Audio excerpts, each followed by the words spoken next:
شیطان اس وقت سے دشمن ہے جب آدم کو بنایا گیا، پہلے بشر کو بنایا گیا، تمہارے میرے باپ کو بنایا گیا، نسل انسانی کے باپ کو بنایا گیا، آدم بنے، آدم کو سجدہ کرنے کا اللہ نے فرشتوں کو حکم دیا، اللہ نے فرمایا وَإِذْ قُلْنَا لِلْمَلَائِكَةِ اسْجُدُوا لِآدَمَ فَسَجَدُوا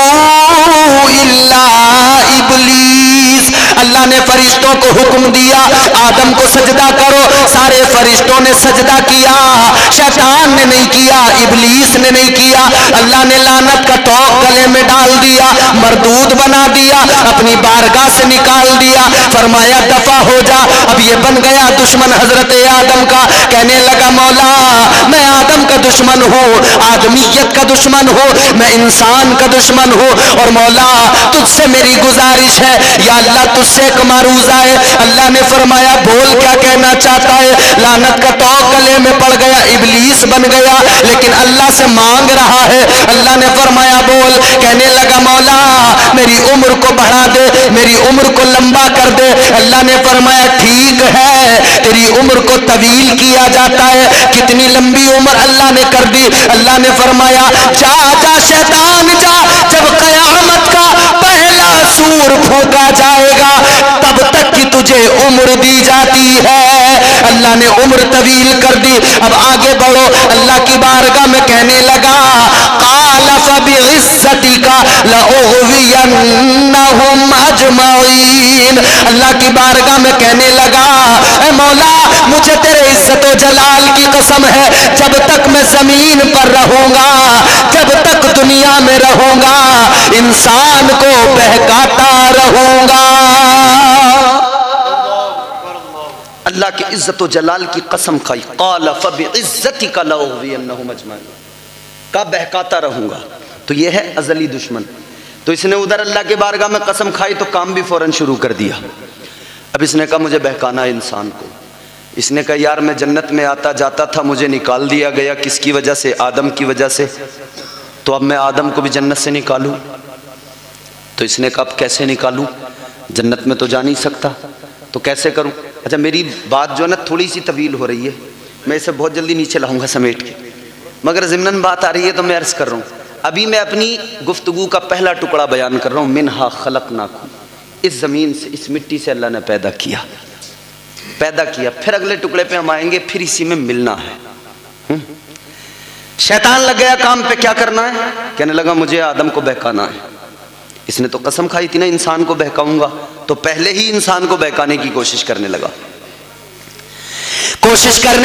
آدم کو بہکانا ہے، جنت سے نکلوانا ہے، کیسے جائے گا؟ علماء بیان فرماتے ہیں اسم اعظم اس کو آتے تھے، اسم اعظم کا سہارا لیتے ہوئے 7ویں آسمان تک پہنچا، جنت کے قریب تک چلا گیا مگر جنت میں نہیں جا سکتا، تو کہنے لگا کیا کروں، ادھر حضرت آدم جنت میں، حضرت حوا جنت میں، اللہ اکبر، اور جنت کے اندر اللہ نے ان کی خدمت کے لیے مور کو بھی رکھا اور سانپ کو بھی خدمت کے لیے رکھا۔ اچھا جو سانپ آج ہے نا یہ زمین پر رینگتا ہے، ایسا سانپ نہیں تھا پہلے یہ سانپ ایسا تھا کہ اونٹ کی برابر اونچا ہوتا تھا، اس کے پیر تھے اونچا، اور مور بھی خوبصورت تو آج بھی ہے مگر پیر اس کے خوبصورت نہیں ہے، پہلے اس کے پیر بھی بڑے خوبصورت تھے۔ جنت کے اندر مور بھی اللہ نے حضرت آدم کی خدمت میں رکھا کہ خدمت کرے گا، سانپ بھی رکھا کہ خدمت کرے گا، مگر مور خوبصورت جنت کے اندر ہے۔ اب شیطان نے کہا کیا کروں، تو مور کو بہکانے لگا، کہنے لگا مور سے تو میرا پرانا دوست ہے، تیری میری پرانی یاری ہے، تیرا میرا پرانا تعلق ہے، پرانی دوستی ہے، میں تجھے بڑا یاد کرتا ہوں، میں تجھے بڑا یاد کرتا ہوں، تو بڑا خوبصورت ہے، تو بڑا حسین و جمیل ہے، اللہ نے تجھے بڑا حسن دیا ہے، تو جب ناچتا ہے، تو جب چلتا ہے، تجھے دیکھ کر بڑے بڑے اچھوں کے دل مچل جاتے ہیں۔ شیطان بہکانے لگا، مور نے کہا ہاں یہ بات تو ہے، میں ہوں بڑا خوبصورت، مگر تو بتا تیرا کام کیا ہے؟ کہنے لگا کام یہ ہے مجھے جنت میں پہنچا دے۔ مور نے کہا جنت میں نہیں پہنچا سکتا، اس لیے کہ جنت کے دروغہ رضوان ہے، دیکھتے رہتے ہیں، نظر رکھتے ہیں۔ تو اس نے کہا، شیطان نے کہا مور سے کہ اگر جنت میں مجھے نہیں لے کے جا سکتا تو ایک کام کر دے، حضرت آدم و حوا کو جنت کے دروازے تک لے کے آ جا۔ مجھے نہیں لے کے جا سکتا تو انہیں تو لے کے آ۔ مور کی تعریف کی، اس نے کہا چل یار ٹھیک ہے تیرا کام کر دوں گا۔ آ گیا شیطان کے بہکاوے میں۔ اب اس نے مور نے کیا کیا، حضرت آدم علیہ السلام کا دل بہلانے لگا، ناچنے لگا پر پھیلا کے۔ مور نے پر پھیلائے ناچنا شروع کر دیا، حضرت آدم کی طبیعت بہلنے لگی، حضرت حوا کی طبیعت بھی بہلنے لگی، طبیعت بہلنے لگی۔ مور ناچتے ناچتے دروازے کی طرف چلنے لگا، حضرت آدم بھی پیچھے پیچھے چلنے لگے، حضرت حوا بھی چلنے لگی، دونوں کو اسی طرح سے یہ آگے لا رہا تھا۔ اچھا یہاں پر ایک بات اور سنو، مور نے کہا تھا دروازے تک تو لے آؤں گا لیکن تجھے جنت کے اندر نہیں لا سکتا، آدم کو دروازے تک لے آؤں گا۔ تو اس نے کہا ہاں یہ کام تو نہیں کر سکتا ہے، مگر جو تیرا دوسرا ساتھی جنت میں ہے، جو سانپ ہے اسے بلا، وہ میرا کام کر دے گا۔ سانپ کو بلایا، شیطان نے کہا مجھے جنت میں پہنچا دے، تو میرا پرانا یار ہے، بہکانے لگا۔ سانپ نے کہا نہیں لا سکتا جنت میں، دروغے جنت رضوان دیکھ رہے ہیں۔ اس نے کہا طریقہ میں بتاؤں گا، جنت میں تو مجھے پہنچا دے۔ شیطان نے کہا طریقہ میرا ہوگا۔ سانپ نے کہا کیا طریقہ ہوگا؟ شیطان کہنے لگا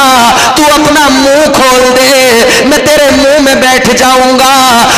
تو مجھے جنت کے اندر لے آنا، جنت میں منہ کھولنا، میں جنت میں پہنچ جاؤں گا۔ اللہ اکبر، یہ سانپ بھی راضی ہو گیا۔ ادھر مور ناچتا ناچتا آگے جنت کے دروازے کی طرف آیا، حضرت آدم و حوا کی طبیعت بہلی، آپ بھی دونوں آگے آئے۔ ادھر سانپ نے شیطان کو منہ میں بٹھایا اور منہ بند کیا، لا کے جنت میں منہ کھول دیا۔ جیسے حضرت آدم و حوا کے سامنے سانپ نے منہ کھولا، شیطان اندر سے نکلا۔ مفسرین اکرام فرماتے ہیں یہ جو شیطان تھا، جب تک شیطان نہیں بنا تھا بڑا خوبصورت تھا، بڑا حسین و جمیل تھا، لیکن جب اللہ نے شیطان بنا دیا، لعنت کا طوق اس کے گلے میں ڈال دیا، تو اللہ تعالیٰ نے اس پر یہ عذاب بھی نازل کیا، اس کی شکل کو مسخ کر دیا، اللہ نے اس کے جسم کو خنزیر جیسا بنا دیا اور اس کے چہرے کو بندر جیسا بنا دیا۔ اب یہ شیطان کے منہ کے اندر سے نکلا، حضرت آدم و حوا نے دیکھا رہی تو شیطان